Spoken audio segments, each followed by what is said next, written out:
Hola, yo soy Jorge Quirós y a continuación estaré dando respuesta a tres preguntas sobre la operación de purificación de quitina del socioformador Granatum Bioworks. En primer lugar, ¿cómo se podría hacer el proceso del socioformador más sostenible? Sobre todo en términos o en temas de optimización del proceso. Para esto es importante mencionar que ya de por sí el socioformador es bastante sostenible, dado que aprovecha muchas energías limpias, incluso si sacrifica cierta eficiencia o agilidad de la operación. Por ejemplo, en el secado, aprovechar la luz del sol. eh, eh, de la misma manera que en la sedimentación, pues utiliza simplemente la fuerza de la gravedad. Eh, Sin embargo, regresando a la sedimentación, sí hay ciertas adecuaciones que se pueden hacer a esta operación unitaria, de modo que se puede agilizar sin necesariamente comprometer como la parte sostenible de la operación. En términos de optimización del proceso, voy a estar entendiendo como agilizarla, hacer que el tiempo de sedimentación de la quitina sea menor. Para ello se pueden usar distintos abordajes, por ejemplo, el uso de floculantes, floculantes naturales, biodegradables, para ser congruentes con estas ideas. Sin embargo, esto eleva en cierta medida los costos y también otra opción, que fue con la que estuvimos trabajando, de hecho, durante este parcial, es aumentar la temperatura de la sedimentación. De esta manera se aumenta el diferencial de densidades entre la quitina y el medio, al mismo tiempo que se disminuye la viscosidad del medio, lo cual aumenta la velocidad de sedimentación por ley de Stokes, al mismo tiempo disminuye el tiempo de sedimentación. Asimismo, en cuanto al manejo de residuos, se pueden hacer algunas observaciones sobre este proceso, y es que el decantado, hoy por hoy, el socioformador lo que hace es que lo utiliza para riego de plantas, pero este decantado es muy rico en muchas sustancias muy fáciles de aprovechar.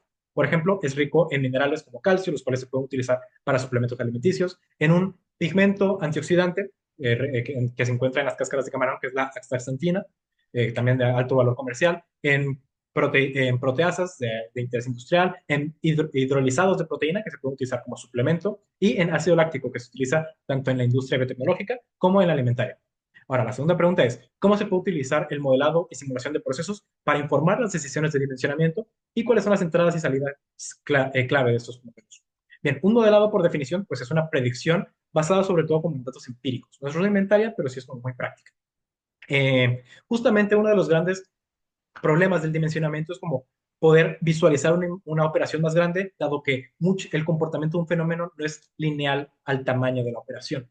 Eh, por lo tanto, utilizar modelado y simulaciones pues es muy útil justamente para tener un ancla o un punto de partida a la hora de elegir un equipo, por ejemplo, o simplemente escalar una operación. Eh, en un modelo depende mucho del tipo de modelo y depende de la finalidad, pero hay como dos entradas muy claves o muy importantes, sea cual sea el caso. En este caso, para la quitina, que es necesitamos conocer las propiedades de la quitina, o sea, cosas como densidad, como su tamaño de partícula, como su solubilidad, como sus rangos de temperaturas que mantiene viabilidad. Y también necesitamos conocer como ciertos eh, parámetros de operación del equipo que estemos buscando modelar para su dimensionamiento.